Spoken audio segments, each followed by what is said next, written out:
Hey everybody, the Super Vader for 100 here, Douglas Blair Roberts, Mr. the Fanboy, and the Brown Skin Human, coming back at you with another pro wrestling review series, and this time this is my Impact Wrestling pay-per-view in 2020 and 21 review.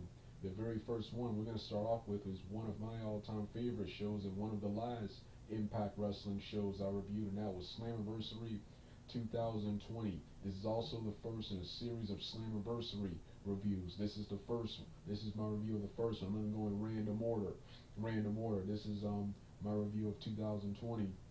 The link to my original review from when this event actually happened, July of last year, that will be in the description box below for those of you who want to see that video. But yeah, this is Slammiversary 2020, but this is the intro to all Impact Wrestling pay-per-views in 2020 and of course 21. So yeah, there's this part. There's this part right here, the musical intro. Then the next part will be the results portion, followed by the match reviews. So with that being said, let's get started right now.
Alright, now it's time for the results portion of my review of Impact Wrestling Slammiversary.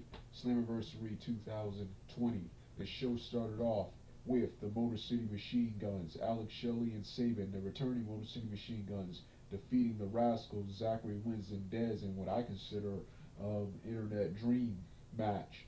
Dream match, and boy, was it a phenomenal match. One of the matches of the night from this card. Then Moose defeating Tommy Dreamer in an old school rules ECW Extreme Rules style match for Moose's unsanctioned TNA World Heavyweight Championship. This was also one of that year's biggest feuds.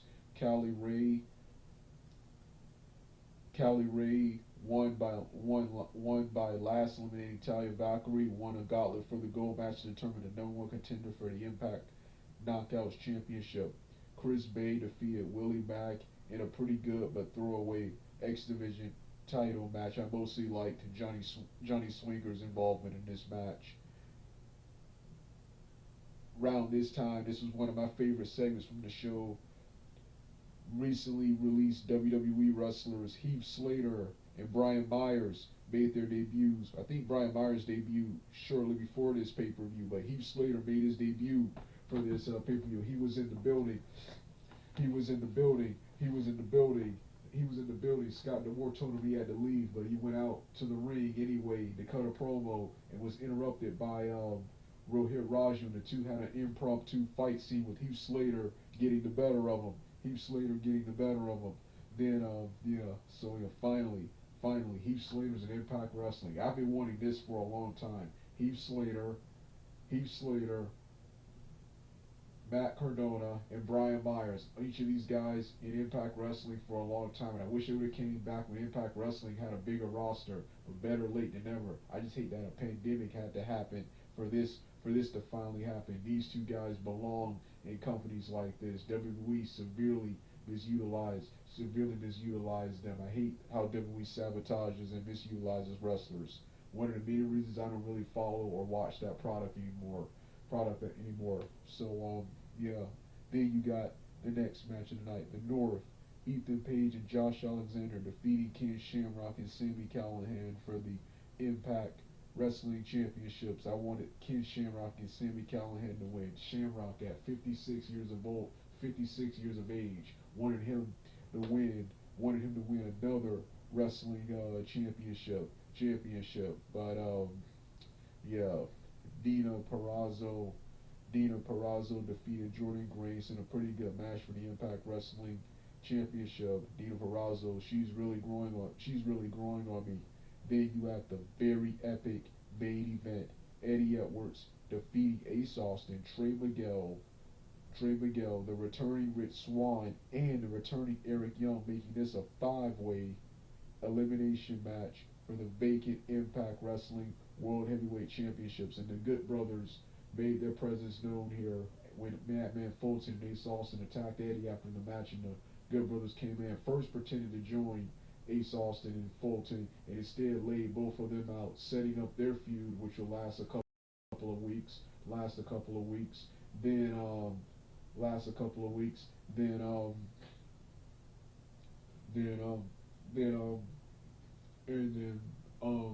would all move on to different feuds. So but you had these 5 guys, and the match was unpredictable with Ace Austin, much to my surprise, eliminating top guy Rich Swann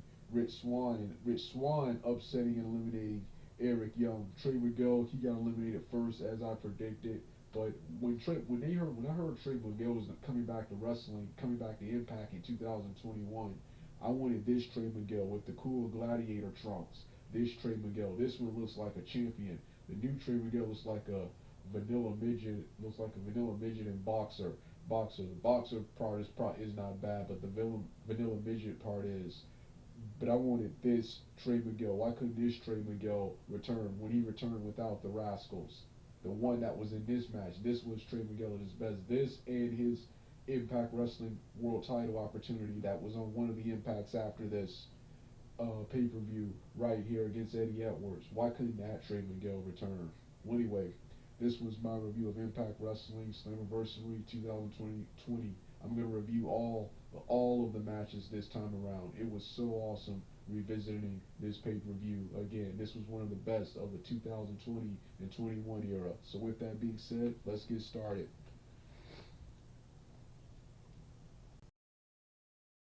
Well, they didn't accept this open challenge here tonight by the Rascals, so it begs the question. All right, it's time for my review of the first match of Slammiversary 2020, and that of course was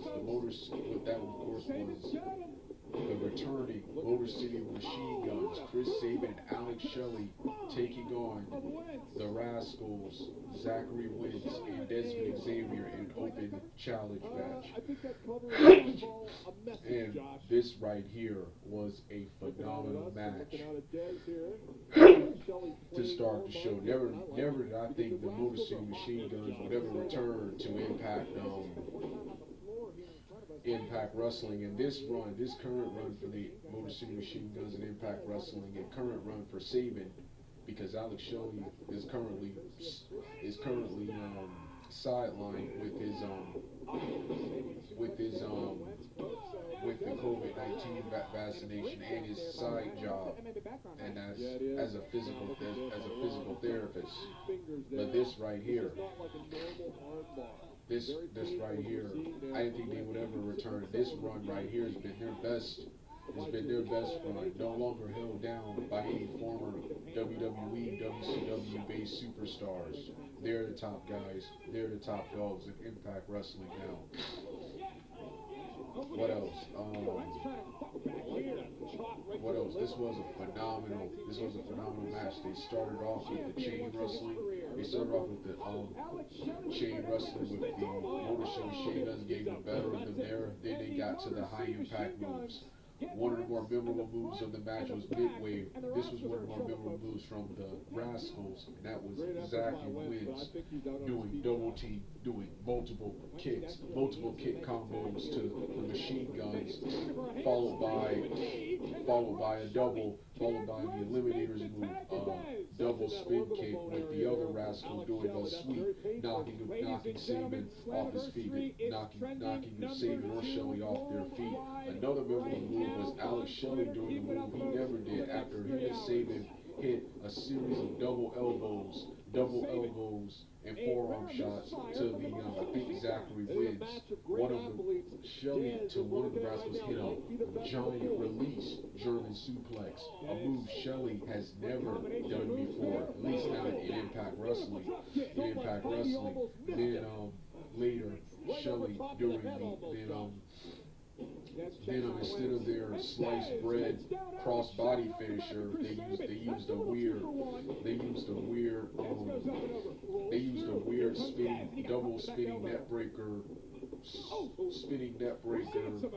suplex driver type maneuver for the 1, 2, 3 to get the win. Like I said, a phenomenal match to start one of the greatest Impact Wrestling cards of all time, and that was Slammiversary 2020. Moose and Tommy Dreamer is next.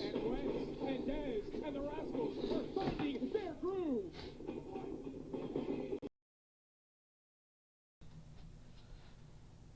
Hey everyone, time for my review and rant on the Moose Tommy Dreamer old school match and the Knockouts Gauntlet for the Gold match. Both matches were good. The Moose and Tommy Dreamer is actually one of my favorite matches from the show. Great old school ECW hardcore Extreme Rules style of matches. There was lots of high action, lots of spots, including one brutal spot where Moose tried to and later successfully shoved Tommy Dreamer's face into some tacks. Tommy Dreamer reversing one of Moose's dives into a cutter onto the trash can, and several other moves. This was one of Impact Wrestling's biggest feuds of 2020, Moose versus the ECW originals, and of course the Impact Wrestling originals, because he had the Impact Wrestling World title from the Impact Wrestling World Special. Moose won this match as I predicted. Next match was the Gauntlet of the Gold match. This was a pretty good women's battle royal. Nothing really exciting other than Johnny Bravo getting in, trying to interfere on the behalf of Talia, Valkyrie, and Rosie, which this was the big story between the match. This was the big story of the match, and getting beat up by you forgetting who beat him up, but yeah. So yeah, that was this match right here. Then the later match, I forgot this match, X Division match between Willie Mack and Chris Bay, with Johnny Swinger getting involved. Willie Mack quickly. I think Chris Bay upset Willie Mack in this match. Don't remember the finish. I just cared about Swinger in this match. And also, one of my favorite segments was my boy Heath Slater coming out to the ring They cut a promo. They cut a promo. Cut a promo about opportunities. How excited he is to be here. How excited he is to be here. And later on, before the main event, before the main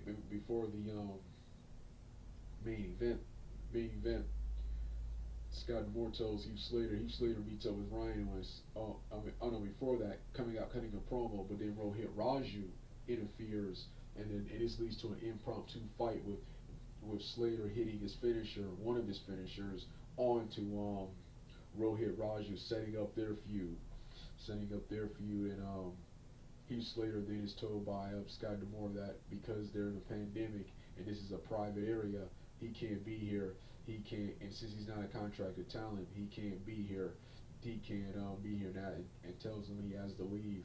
So yeah, that was one of my favorite segments from this. The debut of Heath Slater. Like I said, finally Heath Slater in Impact Wrestling. I hated that a pandemic had to happen for this to happen. For a pandemic had to happen for this to happen for Heath Slater, Brian Myers, and Matt Cardona to be in Impact Wrestling. But yeah, this was Impact Wrestling Slammiversary 2020. Next match is the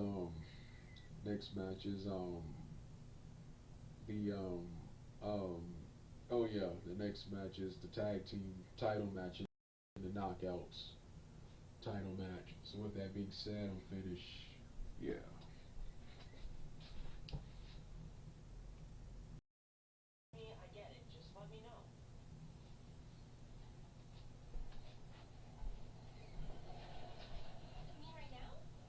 Time for my review and rant on the Impact Wrestling Tag Team title match between the North, Ethan Page and Josh Alexander taking on Sami Callihan and Ken Shamrock, and the Knockouts title match between defending champion Dean Purrazzo taking on Jordan Grace.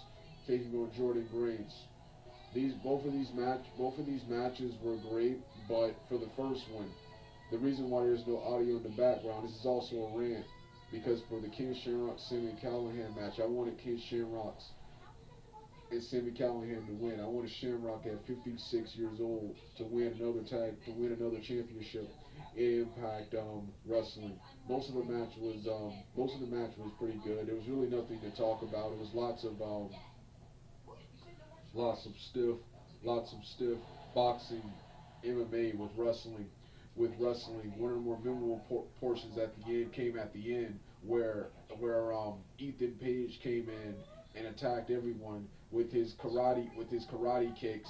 Then karate kicks. Then he said, "I'm the karate kick," and then tried a high kick on Shamrock. Shamrock caught it into an ankle lock, and nearly had him submitted. But the other ones got involved, and the North hit their finisher for the 1, 2, 3, and the North cut a promo saying they were the best tag teams, and here was the best part: the Motor City Machine Guns coming out to announce themselves as the #1 contender for their championship, setting up their short-lived feud, and the Machine Guns winning the Impact Wrestling Tag Team Championships. Then you had Dino Purrazzo and Jordan Grace. This was a phenomenal match with lots of stiff shots, and Dino Purrazzo hitting three awesome armbar maneuvers on Jordan Grace, with the third one being the one to force Jordan Grace to tap out, and Jordan Grace hitting lots of big power moves, including one awesome where move that Dina Purrazzo ran right into. She bounced off the ropes, and Jordan Grace picked her up and dropped her in a power drive position, in a scoop slam to power drive position for a 2 count, and Jordan Grace made her submit, thus retaining her championship. Another two awesome matches. The tag team title match was actually one of my favorite matches from this card, and one of the ones I was looking forward to, but I hated the end result. I hated that they didn't win the titles here. Not only did they not win the titles here, Shamrock and Callahan would have a pointless heel turn at the end of that year. That led to some good stuff, but I would much rather have this. Well, anyway, yeah. So yeah, get ready for the main event next. I can't wait to talk about that.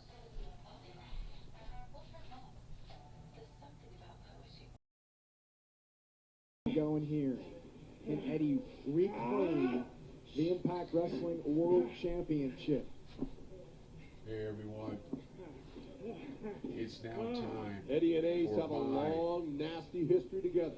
review Eddie of what I Edwards. consider to be one of the greatest, Looking to go up top greatest here. He's matches got of all Ace time, on the and other probably side. one of the greatest Impact Wrestling matches of all time, Suplex on and maybe the greatest Impact part Wrestling of the ring show, job. Don, I and don't that think this ends was well for either one of these men. Why do you say that? five-way match It's a between dangerous situation. Well, you don't want to be up Eddie there, Edwards, especially with two other guys in the ring. Ace Good point. Austin, Trey Both Miguel, looking for leverage.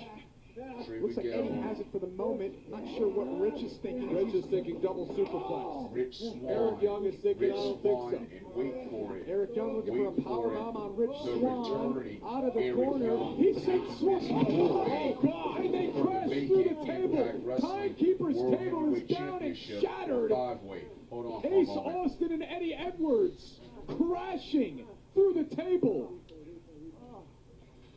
The power bomb. Oh! Eddie and Ace. Table destroyed. Neither Like man I has said, moved. the returning Eric Young, Eric Young making this has a five-way. Rich Swan back inside Five-way. the Coming ring. into this, I Great thought the opportunity here, final Eric. two That participants bleeding is would be stopped the over his returning eyes and EC3 stopped. Rich Swan right where he and wants it.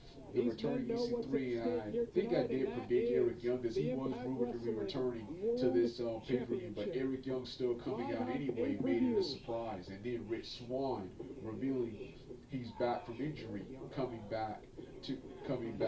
So yeah, what a phenomenal match this was, and it was exciting and unpredictable. Way too much action to call. The match started off with Eddie Edwards.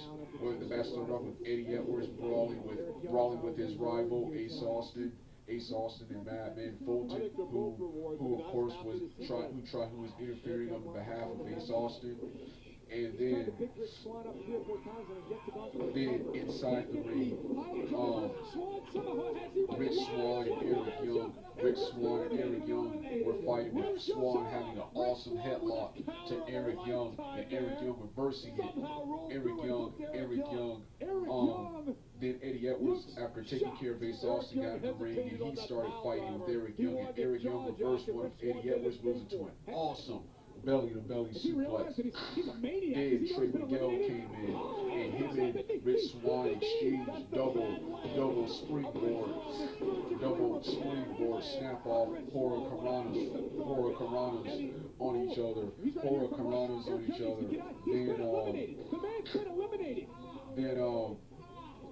After several more minutes of fighting and big moves between all men, Eric Young gave us our first elimination of the match, where he hit the spike power driver onto Trey Miguel for the 1-2-3, eliminating him from the match.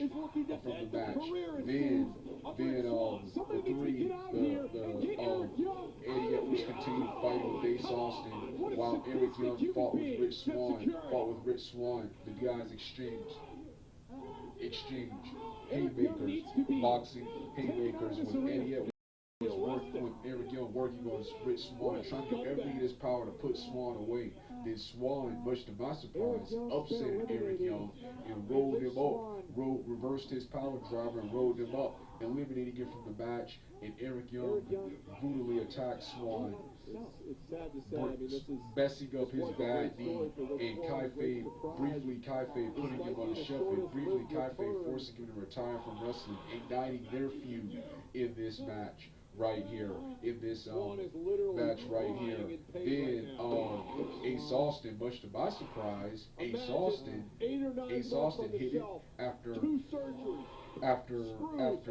couple of big moves from both men. Ace Austin pinned Rich Swan, eliminating him from the match, leaving it down to the two rivals. These two feud, Eddie Edwards and Ace Austin. These two feuded throughout 2019, and now they're in the finals. of this six-way elimination match for the vacant Impact Wrestling World Heavyweight Championship. And boy, was it an awesome exchange. Eddie Edwards winning with the suplex, with the underhook suplex driver finisher for the 1, 2, 3. Thus, Eddie Edwards becomes your new Impact Wrestling Champion for the third or fourth time. Regains the Impact Wrestling World Heavyweight Champion. Hold on for a moment. And he's bringing the fight to Ace Austin. Ace Austin, who went through a table moments ago with Eddie Edwards, kicked out the leg Sorry about that. of Rich. Anyway, where was I? Becoming your new Impact Wrestling World Heavyweight Champion. He is getting attacked by Ace Austin and Batman Fulton, and the Good Brothers make their debut. They pretend to join Ace Austin and Batman Fulton, but Carl Anderson tricks him with the handshake, then takes him out with the cutter. Then Batman Fulton tries to attack Doc Gallows. Doc Gallows gives him a right hand, and Eddie gives him a big boot, and Eddie Edwards clotheslines him outside the ring, and the show ends with Eddie Edwards celebrating. Like I said, Slammiversary 2020, just like I said in my first review. This was an awesome show, and it was really exciting coming back to revisit this show for this new Impact Wrestling pay-per-view review series, 2020 and 21 review series. I consider it one of the best shows of 2020 and 21. So yeah, this was my review of Slammiversary 2021. And now, Rich didn't deserve this. I hate to shift the focus away from 2021. You don't want to hear the 2020. You don't want to hear the rest of the music. Turn the video off right now. The final two. And the history of these two goes back nearly 1 year. Ace Austin, in order to beat